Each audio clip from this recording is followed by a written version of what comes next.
Hello les amis, nous allons réaliser un dessin au Neopico Color de Natsu, le héros de Fairy Tail. Pour ce dessin, j'ai besoin de papier pour manga d'éditeur, d'un crayon, d'une gomme, éventuellement une gomme de précision, de liners de plusieurs tailles, de quelques Neopico Color, de crayons de couleur et enfin un roller gel. Je commence par schématiser le visage par un cercle, puis je l'allonge et je détaille petit à petit le reste. Alors c'est une série de dessins Neopico Color. La plupart des constructions sera à peu près toujours la même chose. Je vous laisse observer les vidéos pour voir les nuances qu'il y a entre les différents dessins. Dans ce dessin, j'utilise un porte-mine shaker de marque japonaise Mono. Si ça vous intéresse, on a fait une présentation sur ce produit. Natsu est le héros de la série Fairy Tail. C'est un Dragon Slayer, ce qui signifie qu'il est suffisamment puissant pour se mesurer contre les dragons. D'ailleurs, lorsque j'ai commencé le manga, il y avait un mystère tout autour des dragons. N'ayant pas suivi le manga depuis une plombe, je ne sais pas si le mystère a été révélé. Au moins, ce qui est sûr, c'est que c'est pas moi qui pourra vous spoiler.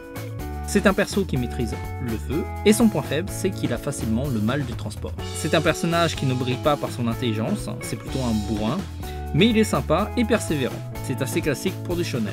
Le manga a été édité chez Pika, diffusé sur J1 et sur ADN. Alors ce n'est pas la première fois que je dessine un perso de Fairy Tail. Si ça vous intéresse, cliquez sur les cadres, comme ça vous allez apprendre à dessiner Elsa ou Lucie.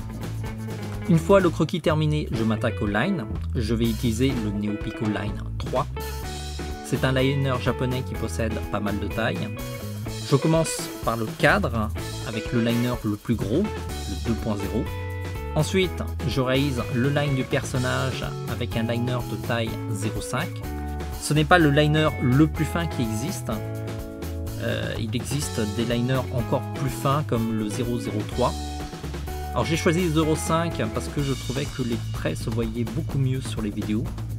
Je vous recommande la taille 0.2 ou la taille 0.3 si vous débutez. Sinon, si vous avez plus de moyens, le top c'est quand même d'avoir un set de plusieurs tailles de liner, c'est toujours utile. Le liner est l'outil que je conseille pour les débutants. On obtient de très bons résultats quasi immédiatement. Et puis c'est un outil qui peut vous accompagner assez loin. Il y a pas mal de professionnels qui utilisent toujours des liners. Je termine le line par un cernage avec un liner de taille 0.8. Une fois le line terminé, je gomme grâce à une gomme en bloc. Je vous conseille la gomme Dust Free de Faber-Castell ou la gomme japonaise Mono. Alors gommez soigneusement pour ne pas oublier des zones au crayon. Sinon, durant la colorisation, vous risquez de faire baver le crayon. Alors c'est pas très grave si vous n'avez pas trop appuyé sur votre crayon à un certain endroit, mais si vous avez mis trop de crayon sur votre croquis, ça peut être embêtant lors de la colo.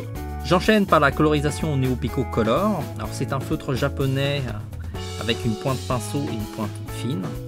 C'est un feutre que j'aime beaucoup car c'est un feutre qui n'a pas la grosse mine biseautée qui, soyons honnêtes, n'est pas souvent utilisé, à part chez les dessinateurs hyper expérimentés. Sinon, pour la plupart, on l'utilise assez rarement. La pointe fine est très utile pour les détails, et la pointe pinceau, c'est plus pour les grandes surfaces et faire des effets. On a aussi fait une présentation de ce produit, si ça vous intéresse.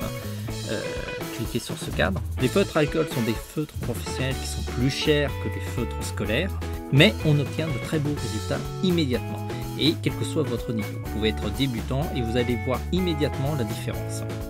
Et ça, c'est plutôt top, car il y a des outils qui sont chers, mais qui nécessitent de la maîtrise. Donc du coup, lorsque vous êtes débutant, ça vous sert pas à grand chose. Alors d'habitude, je vous conseille de prendre du papier layout pour les travaux au feutre, mais pour cette série de dessins au Neopico Color, je vais utiliser du papier manga d'éditeur. Alors ça a des avantages et des inconvénients. Je vais commencer par les inconvénients. Alors c'est un type de papier qui boit un peu plus que du papier layout. Du coup, si vous voulez utiliser vos feutres plus longtemps, il vaut mieux revenir au layout. Sinon, ça a aussi des avantages. Alors sur le papier de layout, il faut faire les contours en dernier parce que sinon ça bave. Et ce n'est pas le cas de ce papier. Vous pouvez faire les contours d'abord, d'ailleurs c'est ce qu'on fait, et la colo après, ce qui est quand même beaucoup plus pratique et plus naturel pour les débutants. Gardez bien en tête que dans cette vidéo, on utilise du papier d'électeur, du NeoPico Line 3 et du NeoPico Color. Dans cette configuration, les contours noirs ne bavent pas. Si vous prenez d'autres produits, c'est d'autres conditions. Et donc au niveau du rendu, ça ne sera pas la même chose. Il faudra tester si les couleurs bavent ou pas. Une fois les couleurs placées, j'ajoute des nuances au crayon de couleur. Alors des crayons de couleur de la gamme scolaire devraient faire l'affaire, puisque ce sont des ajouts de nuances assez légers. Il n'y a que le crayon blanc qui devrait être plutôt de la gamme Beaux-Arts, ou sinon vous pouvez prendre aussi un crayon de fusain blanc. Je finalise le dessin avec des touches de lumière au roller gel. Comme toujours, merci d'avoir suivi cette vidéo jusqu'au bout. Si vous l'avez aimé, partagez-la à un max de monde. Et puis un petit j'aime n'est pas de refus. Vous pouvez aussi vous abonner à notre chaîne. Vous pouvez aussi nous soutenir en vous équipant dans notre boutique.